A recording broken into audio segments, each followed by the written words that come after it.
MRI safety, I believe, is universal. It's not something from UK or from US or from Europe. It's a language that we all speak. On your own, on call, we had a projectile incident. And I thought, if that can happen to me, that can happen to anyone. Because I feel like most of the people don't report near misses, which I think it's very important. Yeah. And the burn can be a near miss. A coin or just a pen that you're working and your pen flies away. That's a near miss. I have to say that the blame culture is what scares me the most, to be honest. As we know, no accident ever happens by one cause. I think the VR tools are essentially the solution to avoid us learning from breakdowns. We don't have to learn from breakdowns. When I started to put it together, you realise what a complex job MR radiographers have. Exactly. My goodness, you've got so much to think of. So let's say that I'm someone that actually to become an MR safety officer. Can you give me some details of what would consist the examination, for instance? Don't say that word. We cannot say this word in this environment. If supervision of that trolley, or that oxygen cylinder underneath, or the staff bringing it in, if none of that's done, you're going to have a disaster.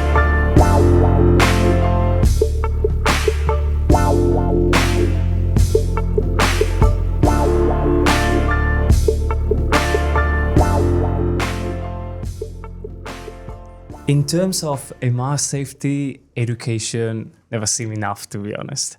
However, at times I think we are struggling to recognize the importance of having a dedicated professional profile in charge of all the aspects of MR safety in different clinical settings. We know that countries are doing better than others, but there is still a lot we have to do. And I want to ask you about this. Is it this one of the challenges that made you think, I need to get involved more in MR safety? I want to have an impact on this specific area. You mean in terms of people getting involved in MR safety in the workplace? What's the best way to kind of go forward to learn more? Well, obviously, get yourself on an MRI safety course. I can recommend a couple. No, seriously though, I think what you're getting at is the need for radiographers to have a level of MRI safety education so they're confident in how they can scan, confident in how they're positioning their patients, and generally the systems in their workplace are adequate and safe.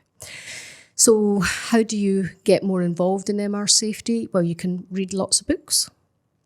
It's a little bit dry. I think one of the best things to do is get on an in-person course if you can and ask the questions of the experts. Obviously, I think if you're going to go down the MRI safety route and you're going to have responsibility, an MR responsible person or deputy, or you have responsibility for teaching people MR safety at work, you need a level of knowledge. Yeah. How do you get that level of knowledge? We were discussing earlier about the MRSO course, or the MRSO exams. The idea being that you are tested for the knowledge that you have. And we thought about, the ABMRS have been around for, 10 years now. Yeah. They've run ABMRS, MRSO, MRSE and MRMD exams. And so there's quite a few people around in America in particular that have got these qualifications. Yes. And the history of in the UK was I had thought, what a good idea that is. Why don't we see if we can get something similar here? Wow. And we'll go on. I know you're going to be asking me how I got into MRI safety. Yeah, I wanted to ask you, was this your background? Meaning that, how did you start? I don't want to go literally, I know. But We're jumping the gun a bit, aren't we? Well, basically, how did I get into MRI safety? Well, if we get on, how did I get into MRI in the first place? Exactly. We don't have to forget that. Well, way back in the 80s, when you were this side, but way back in the 80s, I was a paediatric radiographer, and it's a new modality, MRI, and I had the opportunity to do an excellent course, Kathy Westbrook's MRI course, and do a PGC. But I didn't actually have access to an MRI scanner.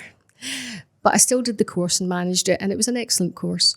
Well, Kathy Westbrook's courses always are.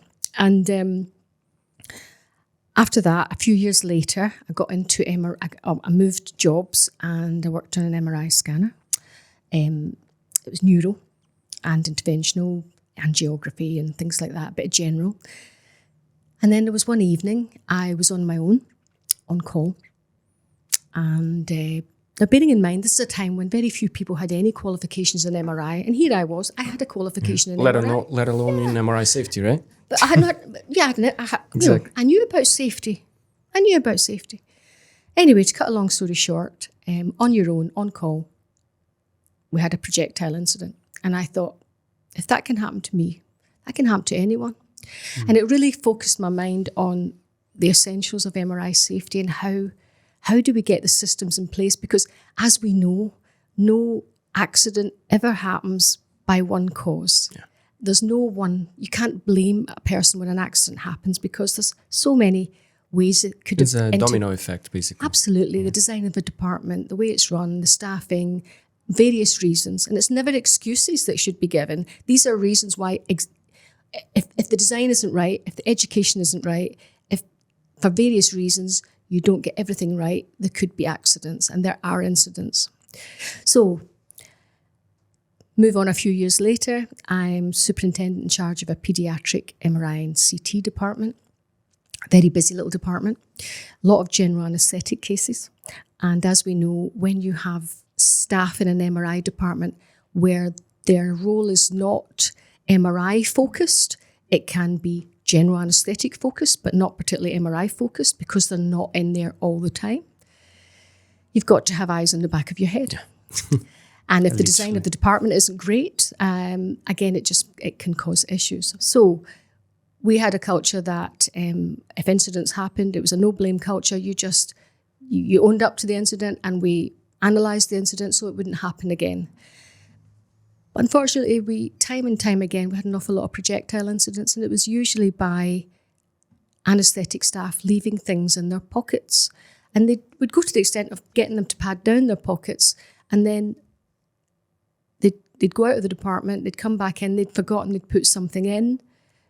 They'd check again, it'd be missed, maybe on their back pocket, you didn't know they'd had something. They didn't even realise it was... They didn't realise, and when you asked them to check themselves, they didn't even realise they had back pockets, they'd forgotten about their back pockets. And on one occasion, an operating department assistant brought a pair of scissors in his back pocket. Oof. He'd been checked before, and those scissors came flying out of his pocket. Oh. And they just missed my head. So, okay. Obviously... Can I interrupt you there? Yeah. My journey in MRI safety started exactly the same way, but with a pacemaker, which is fascinating. But I believe people start this journey because they had kind of a traumatic incident. Mine started with a pacemaker. Yours starts with a projectile. Mm-hmm. I know a lady that is creating an amazing tool for MRI safety as well. It started with the even worse situation where the patient actually died, but also projectile effect. So it's always something like that starts our career. Can I say something about this, Samuel? There is actually some literature that is supporting this. There is a study done in 2021 about student radiographer, and it came out from the findings that most of them learn from breakdowns. So from these kind of situations, there are some of them they just learn from observing, some of them from listening, but most of them, they learn from mistakes and from these complex situations. Yeah. So this is part of learning. This is part of the learning process. We don't really want to learn from such mistakes. That's the problem. We don't want to learn from this. Those are the kind of mistakes we don't want them to happen in order. That's the only way we're going to change things. Exactly. So from that, while I was there, I thought, what can we do? What can we do? We can tape up the pockets. We can try and insist that they don't have pockets. So it took a number of years. And now all the patients in that region are changed into pocketless scrubs, which is great. And the staff, as far as I'm aware, are encouraged to wear pocketless clothing as well. I think that's amazing. So that's a good thing. But what about the education? How do you educate those staff that come in just occasionally, like general anaesthetic staff? And so I thought, well, really, we need an online module. We need modules, training modules for all staff that are associated with MRI. So I got in touch with the National Education for Scotland. They're marvellous for educational resources for all staff. And I gave them a little presentation and said, there's all these incidents happening and patients can be burned. And they were, what do you mean? So, and they were aghast. They said, yeah, but you obviously you have to pass a certain standard of before you're allowed into MRI, don't you? You have to know all the issues before anybody would ever let you work in MRI, don't you? No. There are standards, but there's no minimum standard that is actually agreed upon. That and nothing mandatory as well. There's nothing mandatory. So they were very supportive, and I applied for a fellowship, National Learning Fellowship award with them, a Career Learning Fellowship it was called. And from that I put together an online tried to get an online, well, first of all, they wanted the evidence. So it's all very well me saying, look, I'm aware of lots of things going on and we're just trying to see how we can improve it for everyone, because I know, anecdotally, it doesn't just happen here. It happens in lots of hospitals. Around the world, and the reporting systems aren't great, which is another story. So they said, well, where's your evidence? So I basically did a little snapshot survey and contacted over 100 MR radiographers. British Association of MR Radiographers were involved in getting people to feedback. And we just asked everybody, do projectile incidents happen where you work? Are you aware of them? Are they reported? And that was really useful because it came back that, yes, the incidents were happening everywhere, just about. Yeah. And many of them were not reported because they didn't think they were, unless it damaged equipment or it hurt someone, often they might not report it. And often they weren't really sure of how to report it higher up to the MHRA. Some people didn't even know what the MHRA was. Absolutely. So it was, it's kind of opened up a lot of questions over just how much information is out there on MR safety. It wasn't a localized issue, it's a system problem. Yeah. It's a culture issue. And I think that's what you found out by doing all of that. Yep. So that got report. We put that as a little snapshot survey into Rad magazine just to get it out there. And from that, then I managed to get another fellowship award so that I could start to put together an online module as a pilot module on MRI safety for ancillary stuff, basically. Yeah, as well. But I thought, well, I'll target how would you deal with general anaesthetic sessions, because that was the hot topic for me. So put together I was starting to think about the topics and how we could include that. And then I went for a holiday to Cyprus. You wonder why she's saying this. And can imagine why. I was in Cyprus, I get a text from 𝙈𝙍𝙎𝙊 of IPEM saying, Barbara, I hear you're trying to put together, or you've been working on trying to get a module together for MRI safety. He said, IPEM are wanting to do that as well. He said, we're trying to get lots of organisations together. Would you be happy to get involved? And I thought, yes, please. So Jeff was fantastic. He put together all the bodies you would want involved in the UK to get an online module. Just as again, it was a pilot module to see how it would all go. And we got the pilot module out there, dealing with anaesthetic sessions. I put it back to NES and they did an analysis of it. They put the feedback out. They did a questionnaire asking people what they thought of it. Was this really needed? And if there was going to be a programme of modules, what content would you like? And from that, it was fantastic. It was like in the 90%. Yes, we want online modules because we think it's easier when we're in the workplace to have to get people to sit this. It's cheaper, to read it, easy access, and it's always there for at least it means they're getting that A level of safety education. So then Jeff got a few more groups involved. We've got the MHRA are in there. We've even got radiologists, Royal College of Radiologists, and their representative was excellent. BAMR involved, Society of Radiographers, cardiologists, anaesthetists. And, people always said, because I'd been trying to, I think we were involved, we spoke about this a long time ago, Sam, didn't we? And we were told, you'll never get a programme of online modules made without it costing hundreds of thousands of pounds. Absolutely. And you'll never get all the groups to collaborate, network, and actually agree it. That'll never happen. Well, last year, after several years, I'm delighted to say that all these groups managed it. And we now have a programme of MRI safety modules for anyone associated with MRI. So it's your radiographer, your anaesthetist, your We domestic. have it on our hospital, actually. It's rolled out to all NHS and private hospitals around, not only Scotland, but in London as well, in England, I think. Isn't in it all the marvellous? UK. Yeah. And referrers too, one for referrers. So it's completely free for NHS staff. They can dip in and out as often as they like, and it's a small cost for anyone that's in the private sector. Yeah, absolutely. Yeah. So we use it. We have it for all of our staff. I'm delighted by that. So it's just good that people can dip into that in and out, especially having, for anaesthetic staff, as well as obviously, on-site training. It's just good to be able to direct them to other education there. And how did you jump from the learnings to live events in London? Well, and is this all part of the MRI Safety Matters? That's how we started as well for you? I guess it is, yeah. I guess it is. Back, I'd done an ISMRT chapter meeting in Edinburgh, and it was really well attended. And that would have been maybe 2015, 2016. And then in 2017, a certain Dr. Frank Sherlock got in touch. Barbara, would you like to organise an event in Edinburgh and I'll come over? I think that sounds fantastic. Why not? So we had the first MRI Safety Update Day in Edinburgh. I was on that day, I believe. You were the there, first one, yeah. Yep. And it was great, wasn't it? A full house. Fantastic. That was the first time that I actually met you and Frank. It was the first time, long time ago. It was. So then 2018, I got in touch with Dr. 𝙈𝙆 because obviously I'd been keeping progress with what was happening with, I'd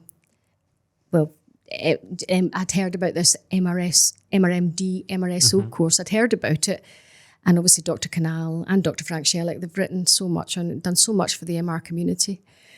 And I thought, I'm just going to be cheeky and I'm going to get in touch and just see if there's any chance that we could persuade Dr. 𝙈𝙆 to come over, and maybe, you never know, he might be interested in bringing his MRMD, MRSO course to Europe.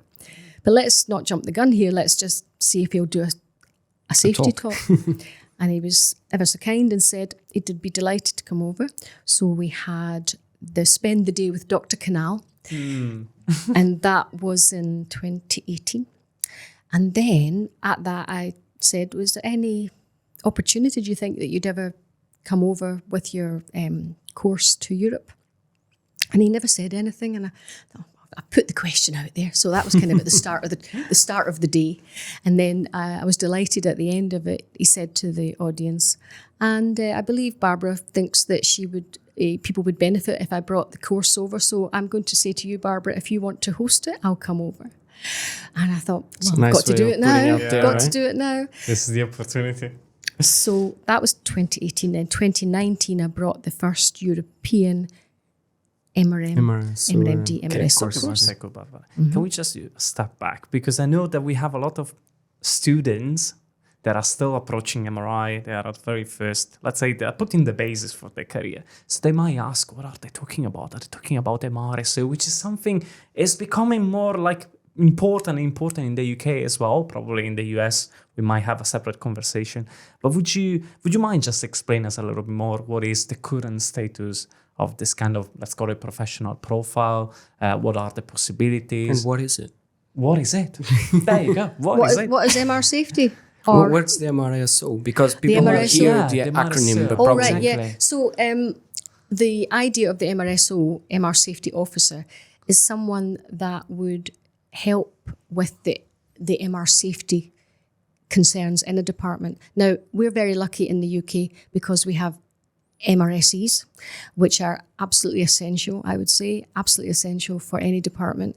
They are your physicists, and they're going to give the specific guidance and help with standard operating procedures. You've got implants coming in. But often, they are thin on the ground. There's not enough of them. Wouldn't it be lovely if every department had an MRSE? Yeah. But they don't, so they have to be shared. They take ages to reply to the emails as well. Dear. But also, radiographers have got such a huge responsibility for safety now. Well, for everything in general in MRI. And your superintendent radiographer, they're expected to teach people how to do the scanning and safety as well. And eventually over time, that knowledge that they had, it can be diluted. You need help with training in MRI safety for all staff and all the jobs that are done in a department for safety. You know, who is organising your drills for emergencies? Who's making sure you've got MR authorised staff and keeping that list up to date? Who's checking that equipment is MR safe or MR conditional? Well, that would normally be your MRSE. Yep. But you know, the idea of an MRSO role is that they would help on the day-to-day basis when they're, and in some places they might help with doing checklists for implants. I can see them doing so many useful roles and being a help for the MR responsible person if the MR responsible person isn't the MRSO. Yeah. And I think it's actually happening now. There are departments that are getting MRSOs, trying to get down that route because they can see the benefit for it, just to have somebody not doing it full-time MRSO. You know, it might be a 60-40 split, but the plan is to just have somebody that they can rely on, that can help them to do all the safety issues that need to be covered. You need help with that. It's too absolutely. Much for the MR responsible person to do everything. At my hospital, for example, we have the MRSE, and I'm playing the role of MRSO. But it's not an official role. That's the fact. Still in UK. Because this is adding value to your CV. This is adding value for your CV. But, I mean, do you think there will be a stage in which will be considered actually an actual role? Yeah, so that's one of the questions that I have for Barbara. So we were at ECR and that was announced by the European Federation of Radiography Societies. Yep, something EFRS. Like that. There they are launching a European course for MRSOs. And we were chatting between each other that Barbara already did that work here in UK. You already have that work done in US, and we believe there's not a need to another one, that we're all competing against each other instead of collaborating. Well, I think it's not that I disagree. I think I'm absolutely fantastic. It's absolutely fantastic. The EFRS have got a framework. Absolutely. You've got a framework for the MRSO But they could use already wonderful. The work done. Absolutely wonderful. Yeah. And I think their plan is they'll have some universities will run a course for the MRSO. Now, I don't know much more about it because it's still very early days, but I think we have to give them a pat on the back for absolutely going down that route. And they recognise, you see. Yes, absolutely. We need that in Europe, Europe for sure. Is recognising, I agree. and bearing in mind Society of Radiographers are involved in that as well. They're involved with those discussions. So there's an absolute recognition that the MRSO role is needed. It's needed. Yes. And it's fantastic, absolutely. Isn't it? This is lovely. I think what I mentioned was that if they were going to test the knowledge, is the exam part of it, because they will do kind of 2 modules, isn't it? The beginning. I think it's early days how they're going to progress it, but I think it'll be different modules they'll do. And if it's a university, I guess they might set an exam themselves. I don't know, but obviously there is now the UK modified MRSO. Yes. Although it's going to be electronic, but we can discuss more about that. But I think we've got to commend them, the fact that they're going down this route. I would really like to see that in the UK. I think it's just in a couple of universities that's been talked about at the moment, Malta and Ireland. But I would really love to see that in the UK, what the plans are for that. That's what I was saying. I believe we should be doing this as a collective. Yeah. And jump on the same bandwagon all together. I agree with you. I think the idea is great.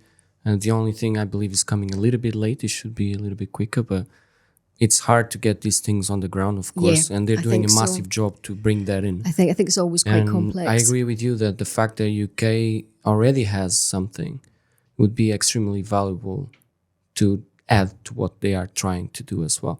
So I think that's a collaboration that Are you needs thinking to because of all the MRSOs that sat the Exactly. We have a lot of MRSOs in UK. A lot of them. ABMRS UK. Yeah. ABMRS certified MRSOs. Yeah, they got the accreditation. They sat the exam and passed it. Yeah. Yeah. So it would be, for me, it would be very interesting to get that together. It would be nice to somehow absolutely work together. Absolutely. It would be a great thing, wouldn't it? That was my point initially. I think it would be interesting to involve people in UK. They already been through the motions and join them. See how we could all absolutely, and it could all be then again standardized. Yeah, but I think that is the plan. That's our utopia, for Europe, isn't it? To get everything standardized around the world is very, very tricky. But I think that's the way we want to go. Is to have like MRI safety. I believe is universal. It's not something from UK or from US or from Europe. It's a language that we all speak. You're absolutely and right. I think that's the main thing here. For me, it's all about let's get all together in the room and let's figure this out. There's no point for you doing your thing. I'm doing my thing. That person is doing their thing. And we're all battling each other. Quote, of course. But for me, the idea is we should all work together for the common good, which is MRI safety. Well, that's why I think a good example is all these professional bodies that got together. Exactly, yeah. And they managed to put a whole program together of online modules. Yeah, that was amazing. It was really impressive. Yeah. So I think, I think this definitely, it's still early days with that. Yes. And, I think a lot of things will progress. So we'll see how that goes. Yeah. We'll be here to try to help out. Absolutely, we'll do our best. And actually about this, I think there will be many more people that will be involved in this in the future. But obviously, someone might start from the basics. So let's say that I'm someone that would actually to become an MRI safety officer. Can you give me some details of what would consist the examination, for instance? What would be perhaps the questions? No, I'm not going to do that. Okay. we cannot say anything? No. Well, the thing is, what I would suggest you do is for anybody that's interested in, so getting back to the MRSO, MRSE, MRMD, the ABMRS are this year going to be putting the exams in electronic format, and they're going to be in what's known as prometric testing centres in England. I don't know exactly where they are. I've got a feeling it's London and Manchester, but I could be wrong. But it's going to be this year. And the beauty of that is people will be able to set any of these exams at a time of their choosing. Without going too deep into the question, a little bit the topics that might be covered. All you need to do. So I was just getting. So all you need to do is go to the ABMRS website. It's all there, and you've got this. You've got the syllabus. The syllabus is there. So and they just need to access that document. And that's it. I imagine what will happen then is, when it becomes the one for the UK, the syllabus will slightly change in terms of some of the questions will be based on the MHRA guidance and not the ACR. So, but like you were saying, safety, MR safety is common language. The same issues happen all across the world. Regulations might just tweak slightly when I different. did mine Terms might be slightly in US, different. I did mine with the FDA regulations and all of that. So mine was still with the American version. Of course. A few years back. And if you were to set the one that had been modified for the UK, there was just very few questions that were, as far as I'm aware, there was just a very few questions that had been tweaked, obviously, so that it was appropriate for those that follow MHRA guidance, which is what you'd expect. So the syllabus, I don't imagine the syllabus will be too different when it's for the UK, but I guess it's just we'll keep an eye on the ABMRS website, and that will tell us when it's going to happen and what the format is. Absolutely. Do you mind if I just? It's 100 questions. Well, the only thing I can tell you about is when I sat it was 100 questions, multiple choice. It was the same and for you me, had 3 hours to sit it. Yeah. It was quite long, actually. I was so tired by the end of it. Yeah. Do you mind if I change gears a little bit? You have a lot of projects, and I want to touch in 2 of them quite quickly. One of them is the poster that you took to ECR. Oh, yes. That goes back to the burns, which is one of the most common incidents that are reported, if not the most reported incident. Yeah. And then, of course, on top of that, I would move to the incident reporting that you so passionate about defend, that we should report more, and why you believe we should report more, and why you think we're not reporting. Because I feel like most of the people don't report near misses, which I think it's very important. Yeah. And the burn can be a near miss. A coin or just a pen that you're working and your pen flies away. That's a near miss, and we don't report any of these things. Why do you think we're not reporting it, and why you think it's so important to report? Well, absolutely. If we do the harmonisation of incidents, absolutely. If we were all across the UK to report incidents using the same terms, we could then find trends. If we were, I know there will be slightly different systems for reporting things, but let's try and use the same terms so we do know what a projectile is, we do know what a patient burn is related to that.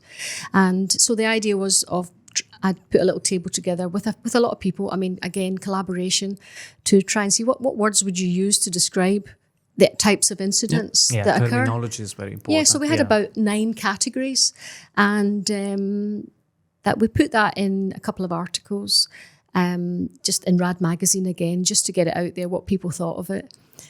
And now the UCAS, which was Public Health England before, they are doing a sort of a trial on trying to, it's all about reporting incidents, trying to encourage reporting incidents. And for the first time, they're using MRI categories as well. So they've so these categories that I was describing, those came about because in Scotland, we had the Scottish MRI Leeds Forum, an excellent forum that's going to this day, they meet every, I don't know, I think maybe twice a year.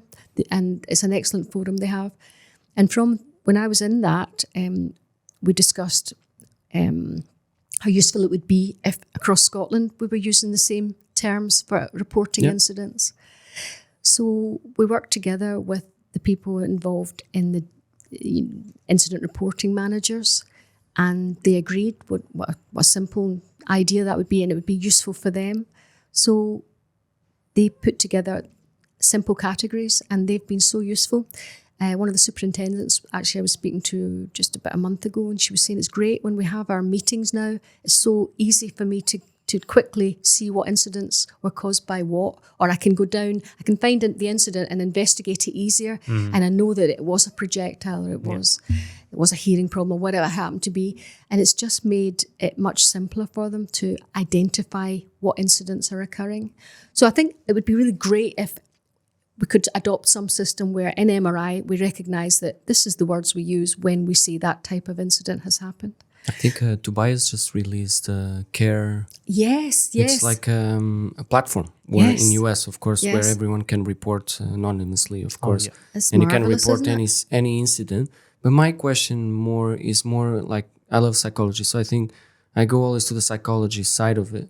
What do you think that hinders the fact that people don't actually report? Do you think it's because they're afraid of repercussions? Do you think it's a reputation situation for the hospital? What do you think it's behind someone not reporting? Getting back to your near misses, I think near misses is just they're not recognising the next near miss won't be a near miss. You've not done anything about that pair of scissors that went into somebody's pocket. The next time it will go into somebody's head. So they don't recognise it as a possible hazard. So if you're saying, well, yeah, but nobody was hurt. I mean, I know that pen went in and it flew in, and I know that coin flew in, but it's just a coin. We can pull it off. It's just the little things build up, and it becomes then a culture of laissez-faire. You just they don't care enough, because it's it's just another near miss. And it's so important because near misses do indicate as well what is going on. What is going on if so many near misses are happening. It's an indicator of the culture there is within the hospital as well. Yeah. But also, you're absolutely right. What you don't want to do is discourage people from reporting everything that could be dangerous, because they might think, if I keep reporting what's happening, they'll think I'm accident prone, or I'm this or I'm that. But you're just being honest, and you're being human. And it's just, there's so many reasons why accidents happen. I think that's recognising when people do report an incident, you've absolutely not to have a blame culture. So that's also some work to be done by the management team, basically, in terms of allowing your team to tell you, I messed up, it was an honest mistake. And how could we stop it happening again? Because if it's happened to you, it's probably going to happen to somebody else. So how can we stop it happening in the first place? And having all the interventions you can. And education is just one of those interventions. Good design is another. I'm a firm believer in the use of, ferromagnetic detectors, because I think that if you were to properly check people out, it gives you that little pause time as well, to make sure they haven't got anything ferrous on them from a projectile point of view. We actually don't have any at our hospital. Do you have any? Yeah, no. I have to say that the blame culture is what scares me the most, to be honest. Meaning that I would say this is one of the most crucial challenges, because I can see on a daily basis, people are actually scared of reporting, say, oh my God, they're going to say actually that was because I didn't pay enough attention. So do you think about this, along with managers? I think, as you correctly said, they will play a key role. Do you think that university as well can play a role on this, like higher education, like creating this kind of culture, like making students from scratch. Yeah. I think that's a great idea. I think if students, the only issue with giving students too much education on MRIs, it might be several years before they go into MR. You know, it's usually your more experienced radiographer that goes down the MR or CT route. So to give them too much information on MRI, on MRI safety, yeah, absolutely, it would be good because they're going to be doing placements in MR, and that would be good for that. But I'm thinking more if universities had certified, they did MR courses, just a little MR course that people had to sit and pass an exam. That would be a useful thing as well. If they took on board more about MR safety, it needs to be a module on its own. That's one of the things when I start all this Everything MRI and with Julie and everything, I approached several universities around the world in several countries, and I asked them to send me their syllabus about their MRI course. And I was fascinated that most of them had no module for MRI safety. And the ones that had it would be like 2 classes or 1 week maximum. And I was appalled, like, how is this even possible? And then I spoke to London City. They had a really good syllabus there. And then I spoke to university in Portugal, and they didn't. And then one in Brazil didn't. And I was like, this is the root. This is the problem. Our students go to the market without having any clue. And then they have to be very lucky with the person there training them. Imagine you are the person training a student. Your student will be very lucky. He will know everything about MRI safety. But if they get a colleague that has no idea about MRI safety, just goes to work, does the scan, goes home, there's another student that will become a radiographer without zero knowledge about safety. And that will propagate throughout the years. So I believe we need to tackle it, as Julian is saying, by the universities, straight away from the STEM. Being part of the exams of a radiographer. Absolutely. Potentially put in MR, if they're going to be, it's a great idea. You have part of that, part of the curriculum for being a radiographer. You have to learn a bit about MR safety. But I think I would imagine most of them have in the UK would include. Yeah, I think so. In UK was where I found most of the university I had something, and one in Brazil. Yeah. The rest of the countries I couldn't find much. But one of the things that I believe is important is these VR tools that we have nowadays. And I wanted to know your opinion. And you, Julian, I don't know if you agree with me. In terms of VR, I think it's important because we can get the students within the rooms trialing all of these things in a risk-free environment.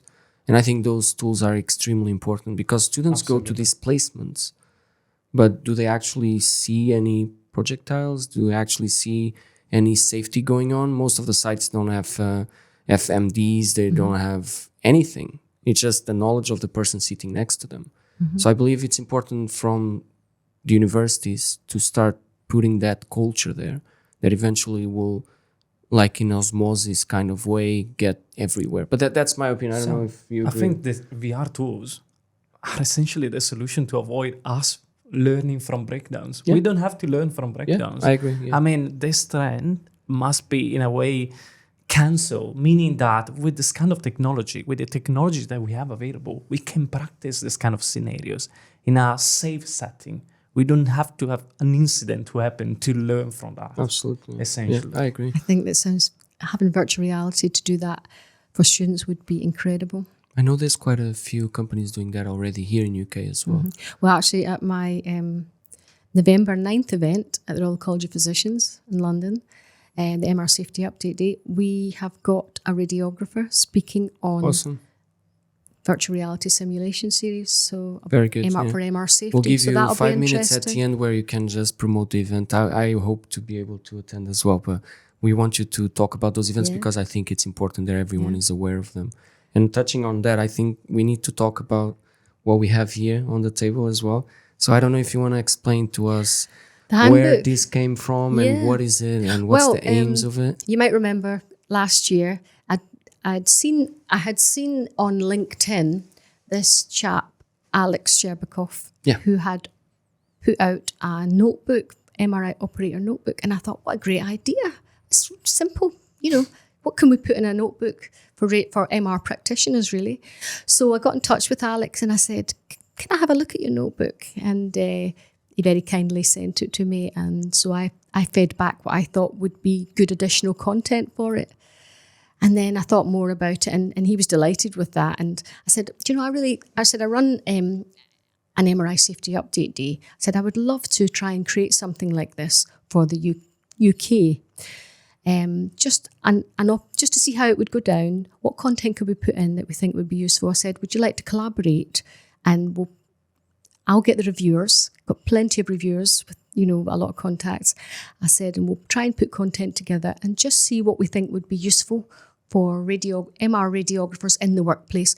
A workplace tool, which is what Alex, that was what he was doing. He was putting a workplace tool together with really good templates and ideas for making life a little bit easier and simpler to get information together in one place. Safe practices, workflows. A bit of everything that we could think of. So I put this together and then gave it to all of the attendees got it, and asked them to feedback. Did they think it was useful? And it came back, yeah, we think this is really good. I said, well, what other if I was to take it further, what other content would you like? And from the reviewers, a lot more content came back. And then at that point, got in touch with a publisher, got in touch really and said, actually, we think this might be a goer. What information are you thinking of putting in it? And so I put it all together. Again, some marvellous reviewers. Can't thank Rachel Watt, Helen Estill, and Professor Martin Graves, for helping with quite a lot of the content of the notebook before and this one. But I got all my reviewers to just look at little parts. They haven't reviewed all of it, but people have been so helpful and useful in terms of the content's good, but could we improve it here? What could we do there? It's a journey. So as a result of that, we now have the MRI Practitioner's Handbook, and it's a first edition, and it's got a little bit of, modified templates from what we had in the notebook, a lot more content, really focusing on safety and scanning. And I've given it out to I've just come back, I'm a little bit bleary at the moment, but just come back from running Canal's 4th European MRMD MRSO course, as you know, just not too far from here. And I've given everybody it there, and I'm wanting just to say, look, and I want feedback on this. Let me know what you think. So I'm really excited to get the feedback, and then we're already talking about a second edition based on the feedback. Absolutely. Just to see how useful people find this. Just as a place that you've got all your, you can make notes in it as well. Mm-hmm. You can notes about your scanner, it'll be implants, checklists, and how to follow MHRA guidance. For the listeners, you have this available for purchase at the moment? Or? It's actually just today, I believe it's on sale today. Okay. Yes, it's on sale today. So we'll put the link on the description of the video so everyone can just check it out. So I'm excited to see what people think of it. Absolutely. And hopefully it'll be a help in the workplace, because when I started to put it together, you realise what a complex job MR radiographers have. Exactly. My goodness, you've got so much to think of. And it was just putting how do we make that simple? What do you need to have at your fingertips? So that's the idea of it. The work you have done to create an MR safety community, the MRSO community, is so important, because we learn from the others. It's not because everything in our place always went in the right direction, that something might not happen tomorrow. So we need to learn from the others about what's happening. Yeah.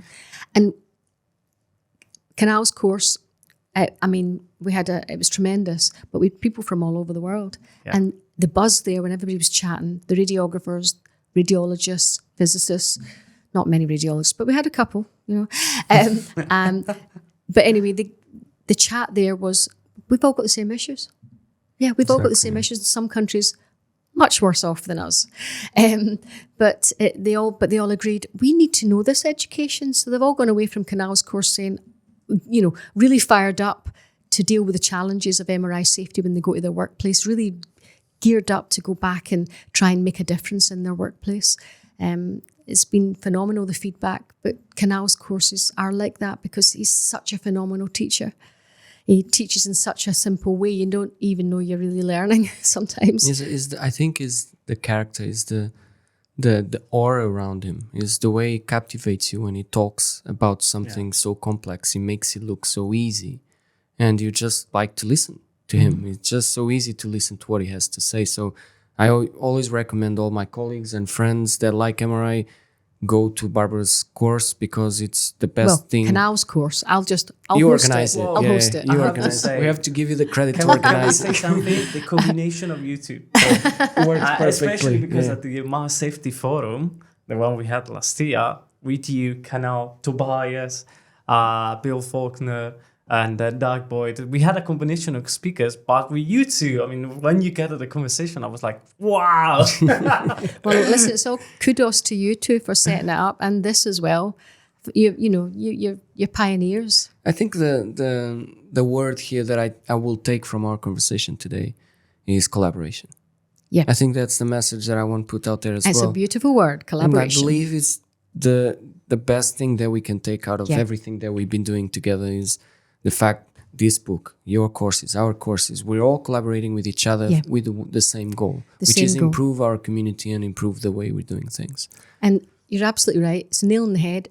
And getting back to why you think universities or others outside MR are not really seem to concentrating on MR safety, it's because it's only the people that have worked or work in MRI that appreciate the risks.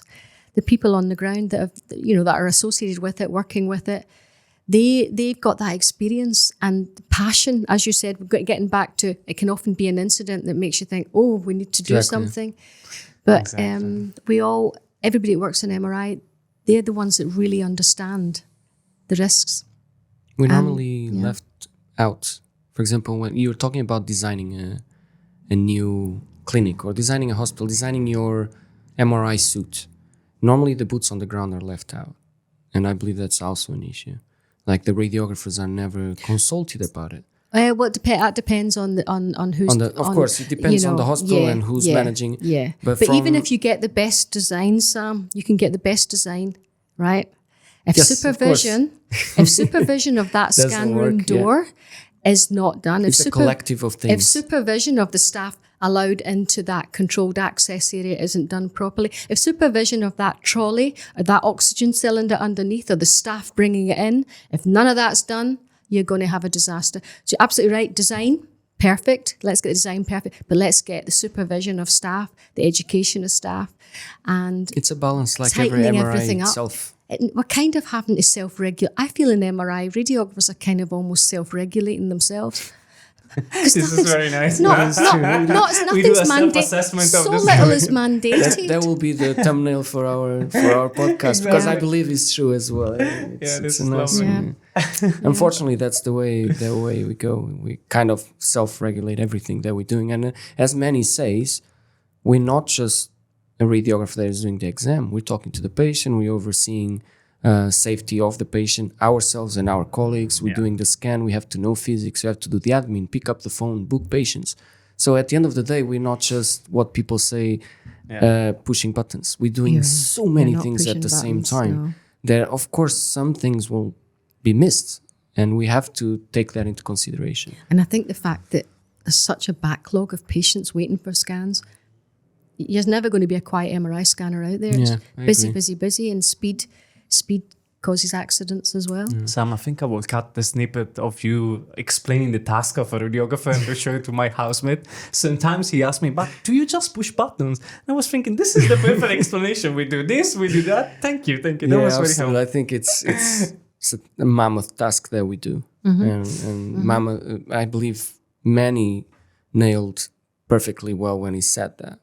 Because he wrote a paper about remote scanning, and that's where you have all the tasks that we do. And the first time I read that, I was, damn, actually I do all of this. And I wasn't even aware. It's so many tasks that I wasn't even aware that we do. So many that I don't think even ourselves, we don't realize sometimes. I think we kind of like underestimate the importance and of it's too much. It's too much. And with the shortage of stuff as well. This creates mistakes again. And also if you have a CT department and MRI department sharing the same space as well. Back to back sometimes. You can have the CT, you've got a CT head on, and you're expected to then work, maybe cover for lunches for MR. And again, this is when accidents can happen as well, because they're not as familiar. They're not as focused. And this is very common. And it's just because it's got so many tasks on. they're overloaded. People are overloaded. They make they make incidents happen. They're tired. Barbara, I have one last question. We have one last question for you, and we always ask this question to all of our guests. And the question is, why MRI for you? Why MRI? Yeah. And just in general, what made you? I think it's why MRI? One of the most exciting modalities. It's you get to speak and calm patients down, make them compliant. That in itself, there's a lot of patient interaction. That's one thing about remote scanning. If you're, and that's another whole conversation. It is Don't say that word. We cannot say this word in this environment. No, but the one thing anybody that's doing doing it remotely, they won't have that patient interaction, which radiographers go into. Radiographers go into radiography for the patient interaction. Absolutely. So MRI, I think, combines the patient interaction. You've got your nervous patient, you're calming them down, you're chatting all the time, you've a lot of patient interaction. And then you've also got the technological side. It's always changing as well. There's so many new things to think about. There's always innovations, AI I think now. it's one of the most exciting modalities. I'm not clinical anymore. I'm concentrating on running courses. And do you miss being clinical from time to time? Pardon? Do you miss being clinical from time to time? I miss the patient interaction. And I'm sure I could sit at a console and it would come back. But I miss, it's the patient interaction for me. Yeah, I also like a lot the patient interaction. That's Julian is saying. Not going to talk about remote scanning. But for me, it's one of the things. I love remote scanning and I'm all for it. Yeah. But also I like to talk to the patient. I love the challenge of having a claustrophobic patient and be able to help them have that scanner. For me, that's one of the best things of being an MRI radiographer. Being able to help that person that needs that scan but is terrified to have it, and then have the report and be able to have the treatment they need. I think for me is more about that as well. It's so satisfying to take somebody that you just thought would never go in, absolutely, and calm them down, and they go out with a thank you. Absolutely. Barbara, thank you so much for being here with us. It was an amazing conversation. It was a lovely discussion. Thank you so much. We would have hours and hours and topics to talk about. By the way, I will try to steal those questions from you regarding the examination. Well, I don't have anything to do with the exams. You probably don't even know. I can't remember what they were anyway. But I'm pretty sure someone who watched this episode convinced that we will share some questions. I can't remember anything. Don't worry, I will still work on it. But aren't you're going to be speaking at my event in November, aren't you? Yeah, all about that's correct. AI. I will be there. Prostate I will be there, yeah. imaging. And I will see you there. I will see you all there. And actually, speaking about events, do you have anything you would like to recommend to our wider community along with what we mentioned that you think might be useful perhaps to attend? Well, I've got some in fact, you've both probably attended the MRI Safety Updates in the past. So I'm bringing it to London on Saturday the 9th of November to a fabulous venue, the iconic Royal College of Physicians venue opposite Regent's Park. And that's going to be on Saturday the 9th of November. And that you can attend in person, online or on demand. And it was very popular. We had so many attending online last year and the time before. Yeah. So that's a great opportunity for people to learn about all sorts of innovations that are going on in respect to MR safety. And I've got a lot of radiographers giving short talks, which I'm really excited about as well.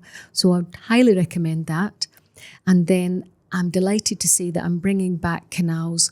It will be the 5th European MRMD MRSO course, and it's going to be held on 16th to 18th of June in the Queen Elizabeth II Conference Centre, which is amazing. Pretty magnificent. Yes. Opposite Westminster Abbey, round the corner from Big Ben. So can't wait to try that. Yeah. So that's going to be fabulous. So that's going to be next year. Perfect. So Barbara, I'll ask you to write us a small message. And we really appreciate what we've been doing for the community and for having you here today. And you too. Really, really nice. It's a good network. Thank you, Barbara. Thank you. Thank you so much. Thank you.